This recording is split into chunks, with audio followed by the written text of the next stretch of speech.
Music, dance, theater.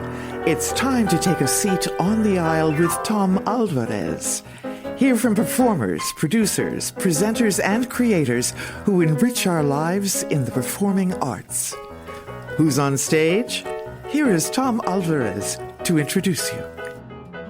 Hello, and welcome to On the Aisle with yours truly, Tom Alvarez. Today's guest is Nicolas King, a Broadway performer and recording artist who has also starred in cabaret shows, concerts, and on television. Well, don't the nights seem unending? Don't the hours go slow?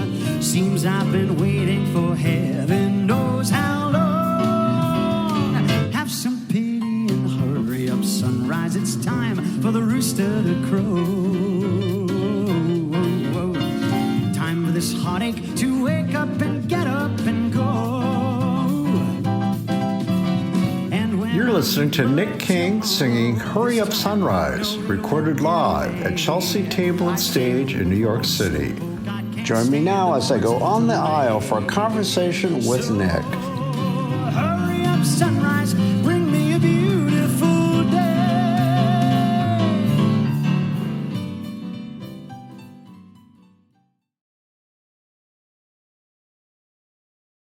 Sure, you've done your share of Zooms during your career.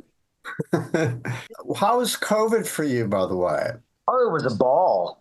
Yeah? No, it was not. It was horrific, like for all of us. You know, I've been working since I'm 4.5 years old, so I didn't know what to do with the time off. You know, like everybody, we were sort of forced into time off here, and you know, it's like, what do you do when you're deemed non-essential? Oh, you know, my goodness. Yeah. You can't do what you've always done, you know, and I've never really had a whole lot of time off. So it was very challenging, you know, but it was challenging for all of us, you know. Did you perform on, the reason I asked that is a lot of entertainers I talked to during that period, they entertained and they, you know, they did chip jars. They had to make a living. Did you do any of that at home? I absolutely did. Actually, I started about 3 days into the lockdown with Mike Renzi. We decided to do a little 5-song concert on Facebook, a 20-minute thing for some friends, and it snowballed. And one of our friends in Newport, Rhode Island, saw us and decided to sponsor us and put us on every Wednesday night. So Mike Renzi and I did 69 weeks in a row. Oh, that's great. And did you widen your audience as a result? Absolutely. It was wonderful to make fans and friends from people all around the country, all around the world, people that, you know, I would never have known otherwise. So it was a blessing in disguise, you could say. So there was a silver lining through that whole thing, right? Yeah, I mean, I think it's just like anything, you know. It's what you make of it. You know, you can't adjust. You can't. What's the expression? You can't change the storm, but you can direct the sails. Yeah. Okay. Well, how did I come across you? Well, you know, I love the cabaret art form, of course, and I follow many entertainers, and your name can keep popping up. And, you know, we know a lot of people in common because I've been a reviewer in Central Indiana for a long time, and I told you there were venues here. Considering your talents and what you do, there would be some great opportunities here. So I don't know if you've ever considered it, or your managers or whatever, but I see a lot of cabaret acts because there are 2 cabarets here. One of them is Michael Feinstein's. The other is just called the Cabaret, and they book mostly Broadway people. And in the beginning, about 10 years ago, they were knocking on people's doors to try to convince them to come to Indy, but now they can't keep up with people calling them. And then, of course, Michael Feinstein is artistic director of the Performing Arts Center in Carmel. And the Indianapolis Symphony, Jack Everly, does a pop series. So there are many Broadway people and cabaret people who come through here. And I always enjoy chatting with you all. And I've talked to a lot of people who know you as well in common. So that's why I reached out to you. And actually, I have played Feinstein's in Carmel, actually, but maybe about a year or 2 ago. It was a wonderful time. Yeah. How long were you there?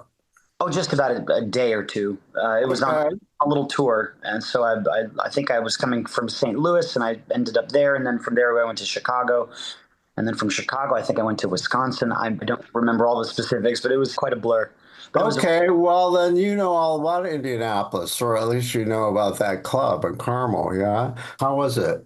it was pretty light, but it was in the middle of the summer and there wasn't a whole lot of publicity done for us. So it was kind of tough to fill the room, but we had a great time anyway. And we had great music and Yeah, and I follow you on Facebook now, and I've seen your YouTube, so I really like your act or what I've seen of it. So tell me about this tour that you've been on. well, it's just hitting the road and doing concerts, which is something I've done for a long time. And this was just a little, I like to sort of compile my shows this way. When I'm traveling, I don't have to go back and forth from home to a show, from home to a show, home to a show. I prefer to sort of get into a suitcase and then just go for a while. So this little tour I did was for about a month, and I think, what did I do? I did 11 concerts in 3.5 weeks. Where were some of them? Tell me about some of them. Started in Atlantic City, and then I went to Newport, Rhode Island, and Providence, Rhode Island, and then I went to Las Vegas, from Las Vegas to Palm Springs, from Palm Springs to Puerto Vallarta, Mexico, from Puerto Vallarta, Mexico to San Francisco, Feinstein's at the Nico, and then from San Francisco to Chicago. And I just got home yesterday, and I performed at the Bistro Awards last night. Well, those are some wonderful markets to play in, and a lot of the clubs are probably well-known ones. Like, were you at was the Purple Room in Palm Springs? Done the Purple Room. I did not do that this time, but I have done the Purple Room. I love the Purple Room. It's my favorite venue out there. And most recently, you caught my eye because you won the MAC Award. So tell me about that. Well, that was just last week, and that was quite quite a surprise. I admire all the gentlemen in my category so much. And this is not a false modesty. I'm not trying to be coy about it, but I truly expected to have a higher chance of winning an Olympic gold medal in diving before I would win the MAC Award. So I kind of put it out of my head, and I was nominated in another category with my sometimes singing partner, Seth Sykes. We were nominated for Best Duo, and I kind of had a feeling we wouldn't win that one either, only because, the competition is strong, and, I just didn't expect it. So I was at the Hotel Nico in San Francisco. I was taking a nap, and then my phone went off and started buzzing, and it was Jim Caruso who texted me and said, "You just won a MAC Award." I went, "What?"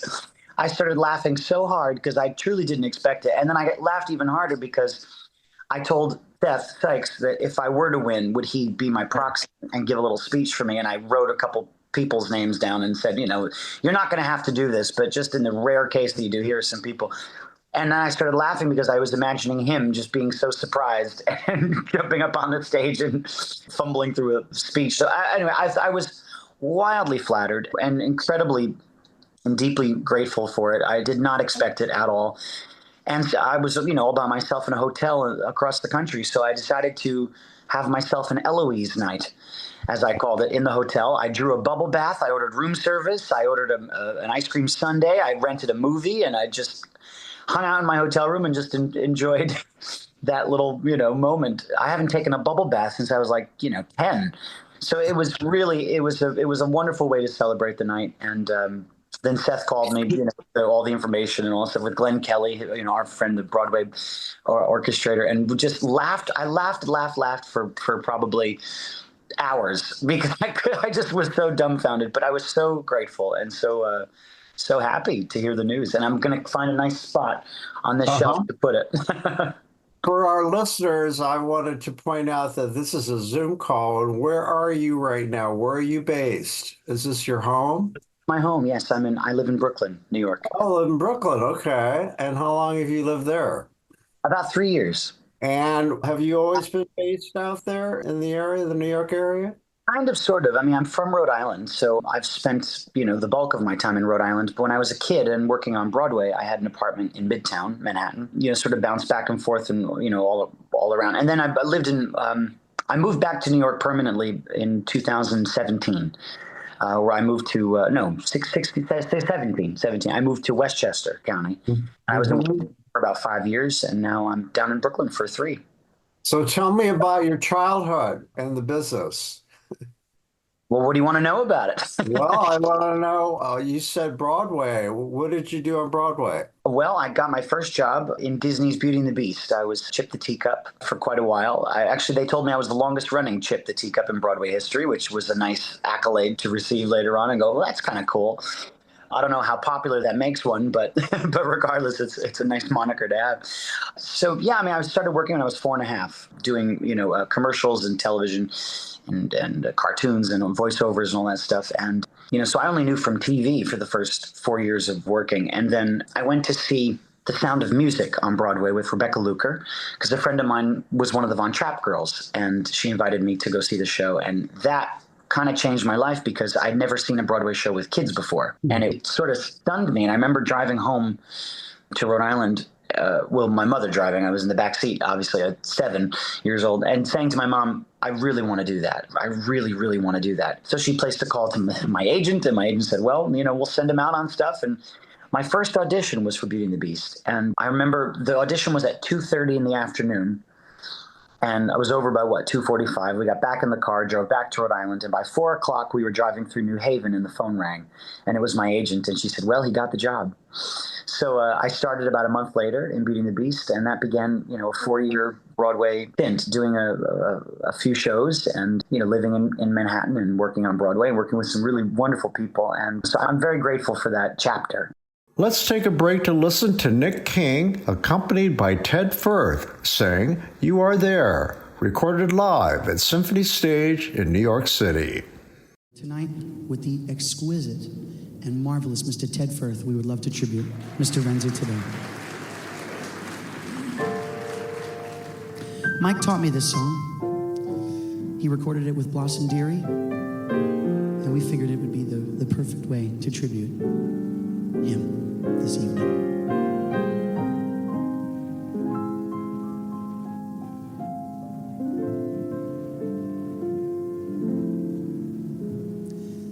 In the evening, when the kettle's on for tea, an old familiar feeling settles over me, and it's your face I see, then I believe that you are there. In a garden, when I stop to touch a rose, or feel the petals soft and sweet against my nose, I smile, for I suppose that somehow maybe you are there. When I'm dreaming and I find myself awake without a warning, then I rub my eyes and fantasize, and all at once I realize it's morning, and my fantasy is fading like a distant star at dawn. My dearest dream is gone. I tell myself there's just one thing to do: pretend the dream was true, and tell myself that you are there.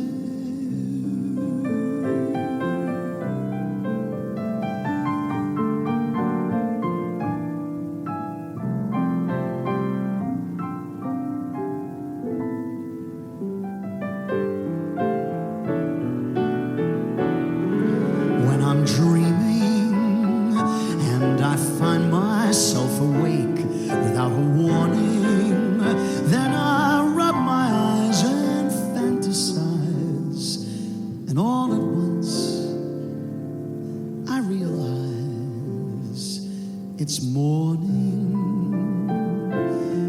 and my fantasy is fading like a distant star at dawn. My dearest dream is gone. I tell myself there's just one thing to do: pretend the dream was true,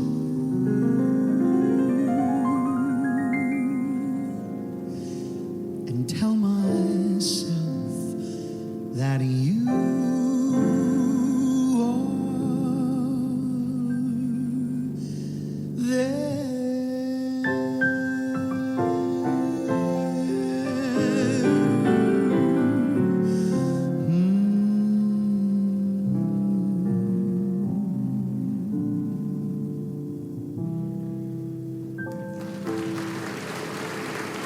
So you've been able to sustain your career from the very beginning.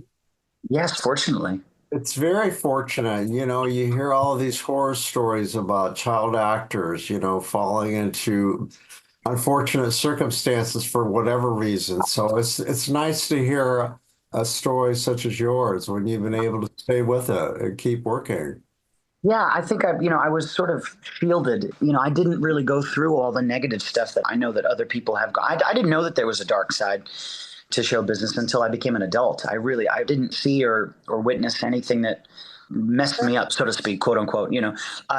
Well, I think we're all messed up. I'm not trying to say that, but I didn't really see that side of it. My parents were very supportive, and my parents are not stage parents at all.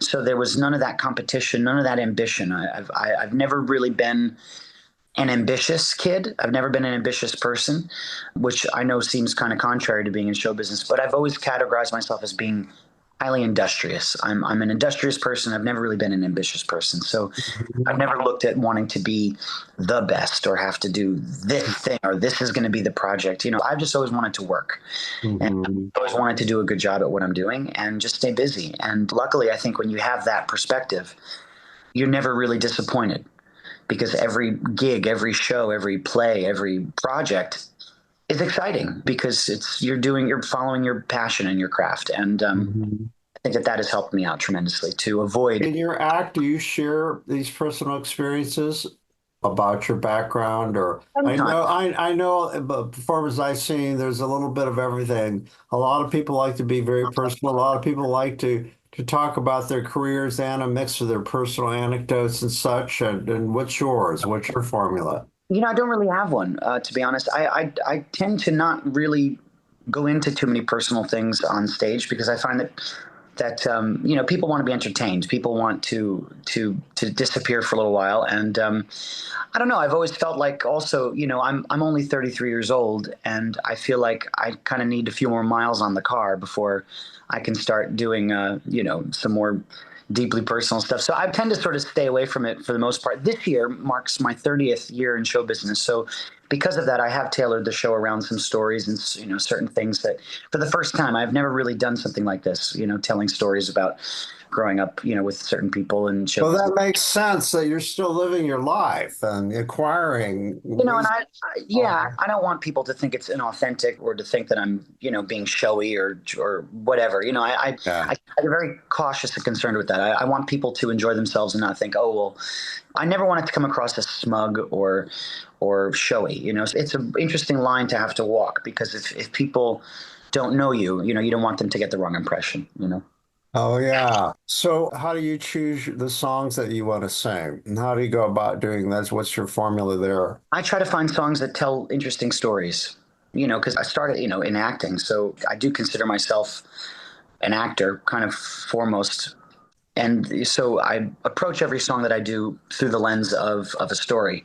So if a song has really great lyrics, then that's a song that I'm interested in. If it's a song that's just sort of generic or uninteresting or doesn't really go anywhere, I'm not typically interested in it. So you enjoy storytelling? Yeah. I mean, it's interesting, because I have the Broadway background, I do find myself drawn to those sorts of songs. But on the other hand, after the Broadway chapter sort of took a pause, I started to really get into become very interested in Great American Songbook and jazz. And so it's an interesting dichotomy. My show is filled with a lot of high octane jazz, scat numbers, and really fun up-tempo, cool jazzy things. And then also I like to throw in some Broadway numbers and have some nice quieter, more tender moments. I always consider myself a bit of a hybrid. I'm too Broadway to be a true jazzer, and I'm too jazzy to be a true Broadway boy.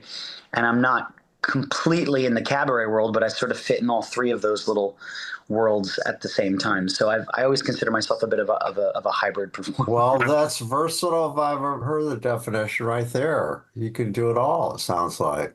So when you perform a song as a storyteller, I really appreciate singers who could take a song and make it a little gem, a little piece of theater. And since you're an actor, I bet you do that well.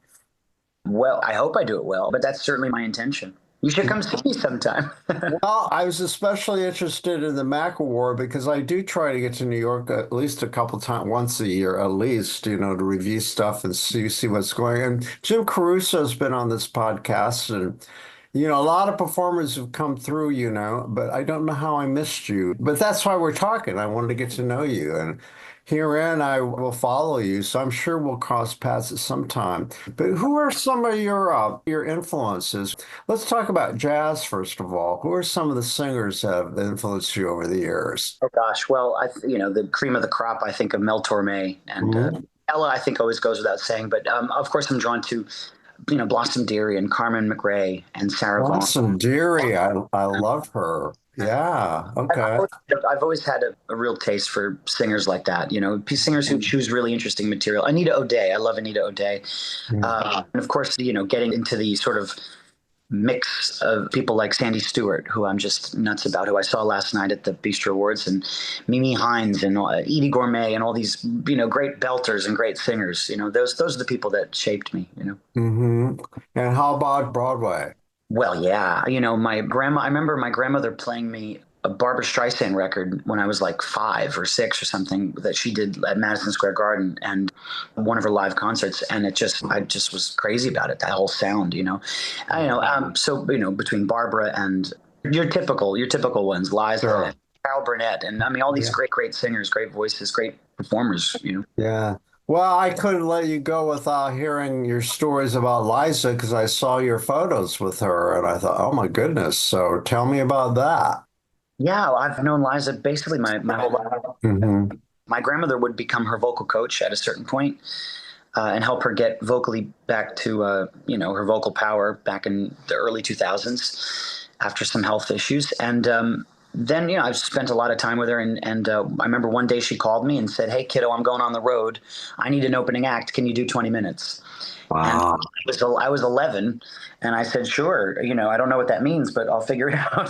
So I had some charts written and, went on the road. And I was her on again, off again opening act for about 11, 12 years. Wow. And then I remember the day I just finished doing a show on Broadway, directed by Hal Prince and written by Carol Burnett, and it was her life story, and it had just ended. And I wasn't getting auditions at that time, or whatever I was doing. I wasn't working. I wasn't getting any auditions. I wasn't getting callbacks, and I was just sort of depressed, And I was over the house, and Liza could tell that I was kind of grumpy, and she said, "What's the matter?" I said, "Well, mind you, I was 12 years old, and I was going through a total midlife crisis." It sounds dramatic, but it was. I didn't know what to do with the time off. And I said, "Well, it's been, months since I've done anything, and I don't know what I'm going to do." And I was just so gloomy, And without batting an eyelash, she said, "Well, honey, you got to do a nightclub act." And again, I didn't know what she was talking about. So she got out a pad and pen, and we worked for hours at the edge of her bed, just sort of coming up with material. And she basically wrote a show for me, and basically directed my first nightclub act that I did at Don't Tell Mama when I was 12 years old. Oh my goodness. That is quite a story. So I presume that you know Michael Feinstein I do, yes, very well. and his spouse, Terrence. Yes, of course. I see them frequently because, of course, you know about him being artistic director of the club and everything else. And I always enjoy meeting people who we share them in common with, And obviously, he must. You mentioned the Great American Songbook, so you're familiar with his Songbook Academy, are you not? Oh, absolutely. Yeah. Have you ever been involved? Have you ever been a judge or a mentor? I haven't, but I just adore Michael. I think he's so smart and so funny, and I've always loved spending time with him and geeking out on music and playing each other recordings of things that we find along the way. And Well, it sounds like you'd be happy with him rooting around in people's basements. Yes, exactly. And that's what I've done that with it. I love it. It's such a ball. Do you remember his series, his PBS series? Those episodes of him rooting around, like I said, in attics, and he told me once that in an interview that that's when he was happiest, or that when he was alone at his piano. He wasn't all that crazy about performing, really. I mean, you have to pay your bills, right? But are you, by any chance, a composer? Do you write your own stuff? I do write stuff, but I'm the first one to tell you that I'm not very good at it. So it's one of those things that I've kind of learned early on that that's not my skill set. Yeah. I, I have other skills. That's not my skill set. I'm better with music than I am with lyrics. I do play piano and I do arrange. I'm a better arranger than I'm a writer. So if I have a song, I love to sort of pick it apart, and I do a lot of my own arrangements. And now, but yeah, no, I'm writing. And do you accompany yourself on piano? Once in a blue moon, not typically, because I work with so many great people that I can't, in good faith, tell Billy Stritch to get off the piano so that I can play. I can't tell Russ Kassoff to move so that I can play, or Ted Firth. I've got all these great fellas that I work with that I just, well, why on earth would I get on there and play when they're so good? Wow. And again, Billy Stritch I've interviewed as well as Ted Firth. I love talking to music directors because, they've got great stories. Oh, absolutely. Whenever they come to town to perform, I always make sure I meet them or get a chance to interview them as well, just because I love their perspective as, being in the background, working with people like yourselves. They relish that role of being supporting. And that's why I think that public doesn't really know that much because they don't court the limelight. But for me, I kind of geek out on that, just because they can make or break a show, right? Absolutely. And I had the best partnership for 14 years with Mike Renzi, who, of course, was Mel Torme's musical director, and Lena Horne and Peggy Lee and Jack Jones and Maureen McGovern, Eartha Kitt. I mean, everybody. And, he became my musical director when I was 17. We made 3 records together. We toured the country together. I mean, we had more fun. He was just one of my best friends that I'll ever have in my whole life. And we lost him in 2021. Sorry to hear that. Oh, yeah. It was quite devastating because it was seemingly overnight, and it was a very, what's the word I want to use? Avoidable death. And so it felt so unnecessary, and someone who is so beloved, musically, and just a sweet, sweet man. And I just adore him, and I miss him, I miss him daily. But, I think about, musical directors, and he was sort of the top of that pyramid. There's players and then there's players. And yeah. I think Bill Charlap gave him the best compliment when I produced Mike's memorial at Birdland when he had passed. And I asked Bill Charlap to come and play with his mom, Sandy Stewart. And Bill made the most interesting comment, and I wish that Mike could have heard it, when he said, Nicholas, Mike was the best. He was the top of the pyramid. And with Mike gone, the rest of us have all just moved up a slot. And I thought that was so sweet and so lovely, and I wish that Mike had heard that. And maybe he did in some way, who knows. But yes, I consider myself very, very lucky to be able to work with such great musical directors. Do you use them? I suppose it all depends on how generous they all are, and it seems like a lot of them really are with the people they perform with. But do you seek out mentorships? Do you soak up things they teach you, or? God, are you kidding? Of course. You'd have to be insane not to. These people, people like Billy and Mike and Liza. But you take their suggestions if they say you might want to try this on this lyric, or. Oh, absolutely. Absolutely. Yeah. Oh God, are you kidding? Please, they're all such wealths of information. I should only be so lucky as to glean as much as I can from them. Yeah. And how about the factor, being surrounded by greatness? How does that work for you? All of this, your career. You've been surrounded by all. So exciting. To quote Liza, who told me this, from what time I was really little, never be the smartest person in the room. If you're the smartest person in the room, then get out of that room. Mm-hmm. Surround yourself with people who are more talented than you are. I always took that to heart, and oh, it's most thrilling. Like I said, I'm not one I've never really been competitive, when it comes to career choices and work. Because, I know my lane, I know what I can do. And I've always been able to sort of admire people who do what I can't. And I've never been intimidated by people like that. If anything, I use it as fuel. And I find it so exciting. I think about people like Billy and like Michael and like Veronica Swift, who's one of my favorite singers, and Jane Monheit and all these people that I think are just extraordinary and are so much better than I could ever dream of being, but it doesn't intimidate. It excites me, and it inspires me and makes me want to be better. Let's pause now to hear Nick with Billy Stritch on the piano perform Too Late Now, recorded live at Chelsea Table and Stage in New York City. Too late now to forget your smile, the way we cling when we've danced a while. Too late now to imagine myself away from you. Too late now to forget your voice, the way each word makes my heart rejoice. Too late now to imagine myself with someone new. All the things we've done together, I relive when we're apart. All the tender fun together stays on in my heart. So how could I ever close the door and be the same as I was before?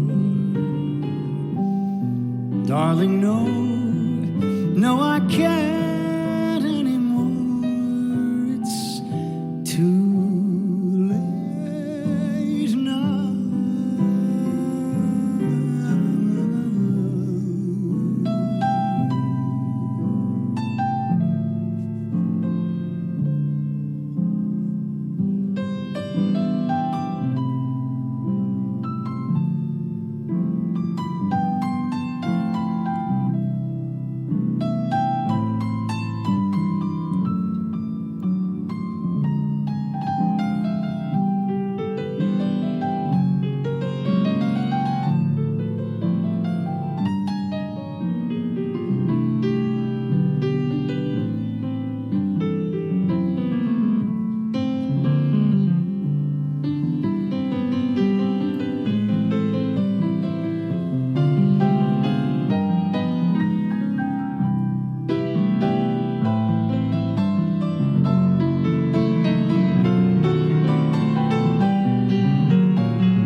Do you enjoy seeing other performers work? You mentioned like, you were at the Bistro Awards, you run into all these people in your business, but do you also make it a point to catch their acts whenever you can? Absolutely. Whenever I'm in town, which Yeah, yeah, not often these days, but when I am, absolutely. Oh, yeah. there's people that I won't miss, and I also really love going to see new performers, people that are just starting out, people that are, just getting their footing. I saw Ella Mae Dixon at 54 Below a month or so ago. She was terrific. Santa Claire Hirsch at Don't Tell Mama. I want to go out and see, people that are just starting out, because I remember what it was like for me when I was 17, 18, Sure. trying to be taken seriously. And all you really want is someone to come and say, "Hey, I saw what you did and you did a good job." Help performers whenever you can. Do you enjoy doing that? I love doing that. I think that it's very important to pay it forward, because I think of all the people that have done that for me. I think it's incredibly important. I'm not a gatekeeper. When someone says, "Oh, who books that venue," and people won't give out the information, I think that's a little silly. I think we're all in this together. And, so I'm not a gatekeeper. I'm someone who likes to share, especially with people who are really talented. It sounds to me like you have quite a bit of humility, and it also tells me that you're grounding. Let's go back to your parents, because you talked about your mother driving you to see a Broadway show. So what were some of the principal things your parents taught you, what value-wise? I mean, just the kind of thing you're describing about paying it forward and being kind to people and all that. Yeah, I think my parents gave me a perspective on, sort of the big picture of things, which is, to treat other people with kindness and respect. I remember being really little. One of my parents' rules was, whenever you're talking to an adult, look them in the eye and give them at least 10 seconds of your time.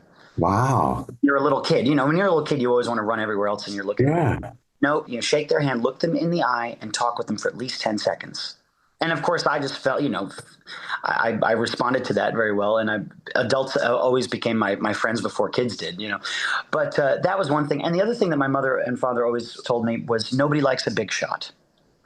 If you're ever in a room and someone's talking about you, let other people blow your horn. Don't blow your own horn. Let other people do it for you, because remember, nobody likes a big shot. It's a tough one, isn't it? To the line between ego and confidence, can be blurred, right? My parents were really clear on that. It was always very easy to understand as a kid, because I would see kids who would brag about stuff, and it's true. You never wanted to be around them. You found them annoying. Yeah.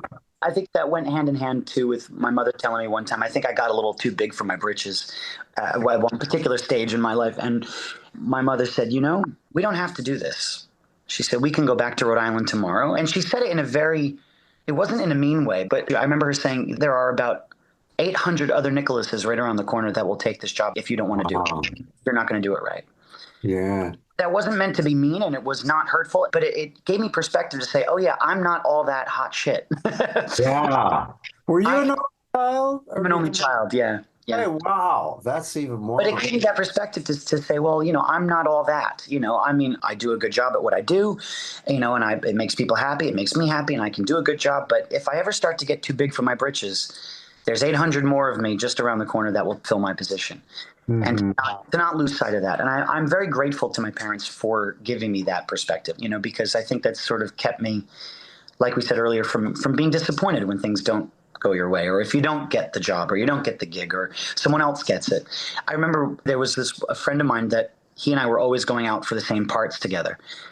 And there was one role that I really, really wanted, and he got it.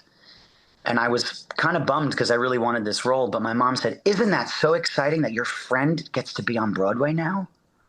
And that's the way that she framed it. Isn't that wonderful that your friend, it's his turn. Isn't that fantastic? We're going to send him a card, and we're going to send him a little gift, and we're going to send him an opening night present. And isn't that exciting for him? And I think that just sort of reframed my thinking to think, yeah, that is exciting for him. He's my friend. I'm thrilled that he got the job, even though I didn't. I'm thrilled that he got it, because he gets to be on Broadway now, Well, you certainly don't fit the profile. I have several friends who are only child, and they even admit there's such a thing as the only child syndrome. People who are selfish and self-absorbed and all of that. You don't sound like that to me. I mean, your parents did a great job, I think.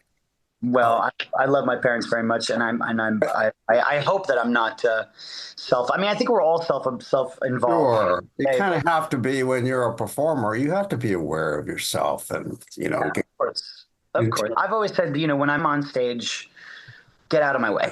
Like okay. this is my home. This is my domain. But the minute I'm off stage, you leave that up there. You know what I'm Yeah. saying? You're on stage. I have a job. I have a job to do. You do meet and greets after your shows? Of course. How do you approach meet and greets? Because I go to a lot of them, obviously. I always try to meet the performers afterwards to chat with them. And I'm always very observant of how they treat their fans and vice versa. What is that like for you? It's fun. I mean, I love meeting people.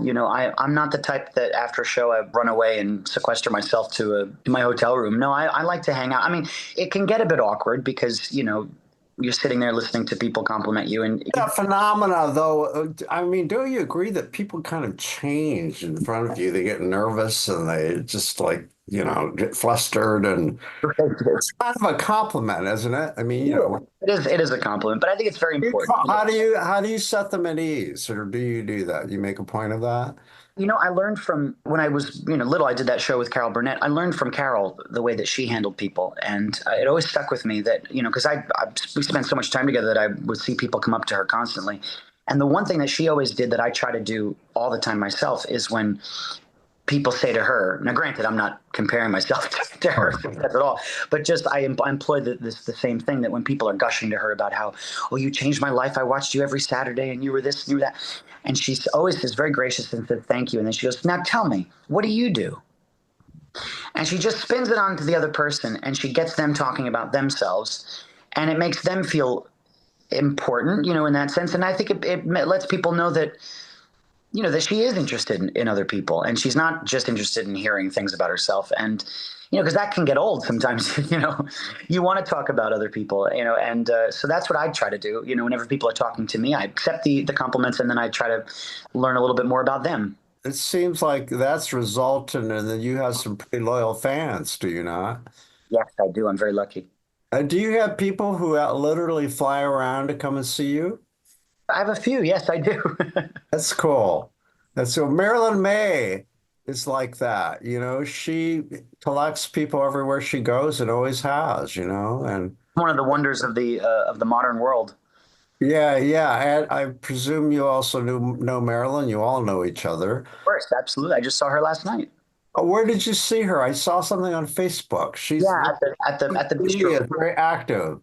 Go ahead. Well, she just turned 97 a couple days ago, and she looks fantastic, and she's unstoppable. She's the Energizer Bunny. I mean, we did a show together several years ago, and everyone was asking. We did 24 concerts together, and everyone asked me, while you're doing these 24 concerts with Marilyn, find out what her secret is.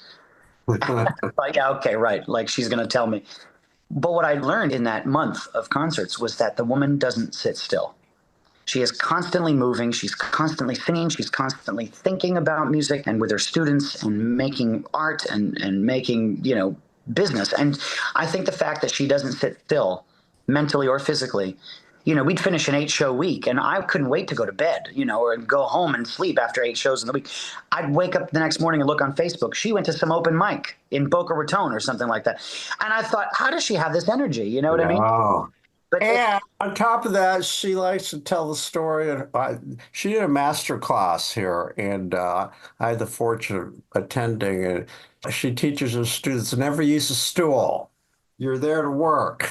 That's a Marilynism. She's got her specific things that she likes and that she doesn't like, but she just doesn't sit still. And I think that that's something that to be on your feet for like almost 90 minutes is not easy for anybody of any age. Well, I don't do stool numbers. I like a stool on stage to hold my water, and that's about it. But I have 60 years on her.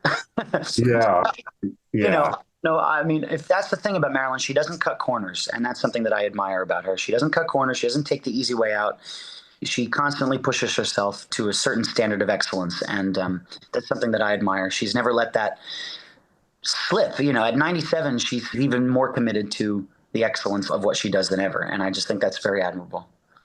I also love how she's really drawn on her personal experience, and you can hear that in her storytelling, She's lived life, as I said previously. But so tell me about, are you working on anything right now? You've got any recordings in the works or concerts, anything going on that you can tell me about? I did have an album that I was working on that got delayed with the record label, so I think that's sort of gone off the tracks there. But I'd love to produce a new record. I have some really fun ideas. As far as concerts go, yes, in September, I'm actually teaming up with Billy Stritch. We're doing 2 shows at 54 Below in tribute to Mel Torme's 100th birthday. And when are you doing that? September 12th and 14th. Wow, I may come and see you. Oh, please do. That's going to be a wonderful time. And also working on a special show next year in tribute to Mike Renzi. I'm working on a nice tribute. And then, just my regular concerts. I'm trying to fill up my summer calendar, and I have the occasional shows with Seth Sykes. We do our New Belters show. Okay, well, you've already passed along what your parents taught you, and so I would presume that you also pass it along to young people who want to take a stab at show business. What do you say to them if they ask you for advice?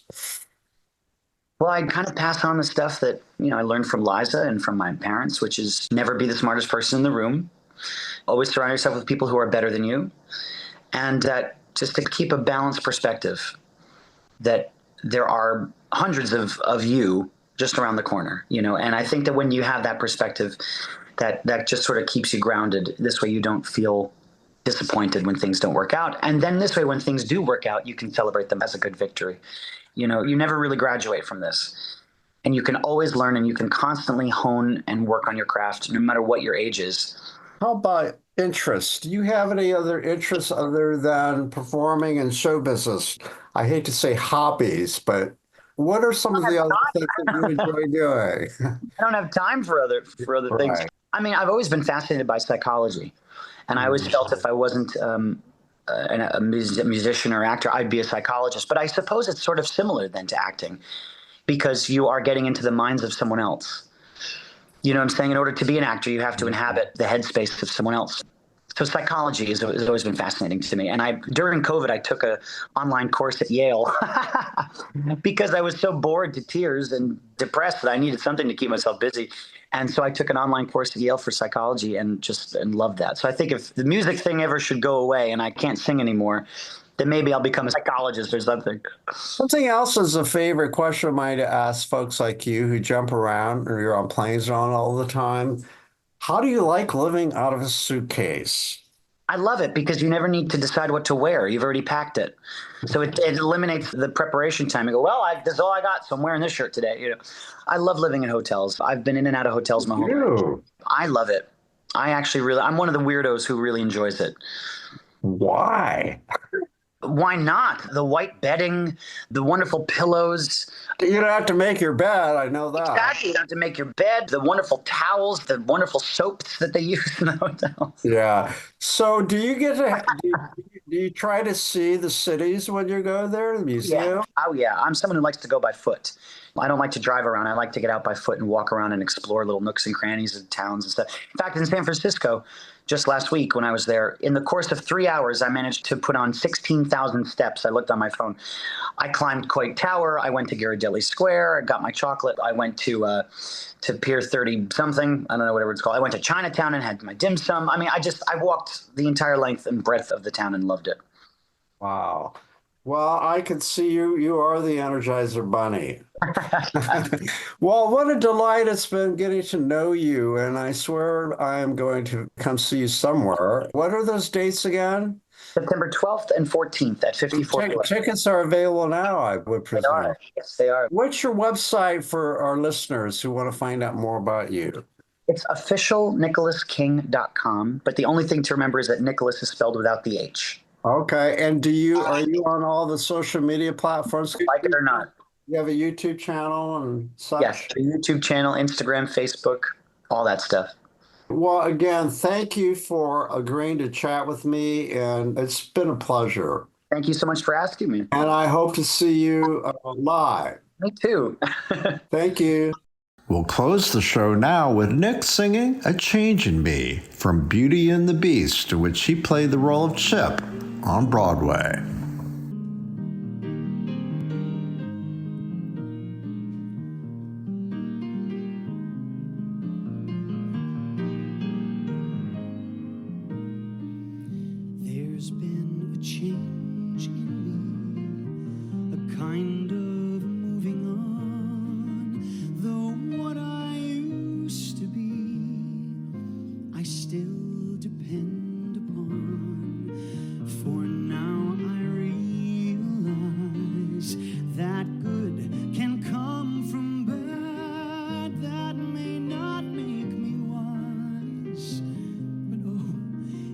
makes me glad, and I never thought I'd leave behind my childhood dreams, but I don't mind, for now I love the world I see. No change of heart, a change in me.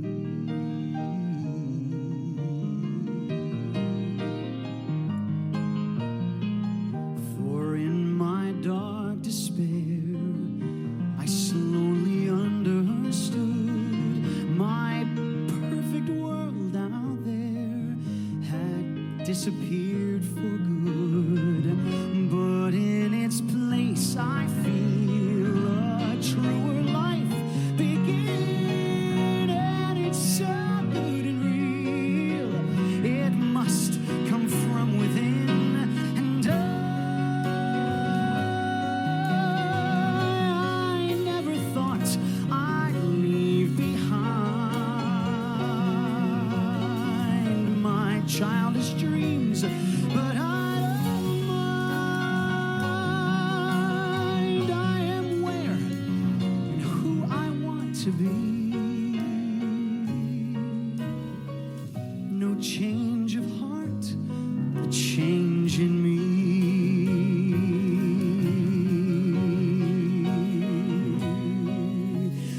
No change of heart, a change in me.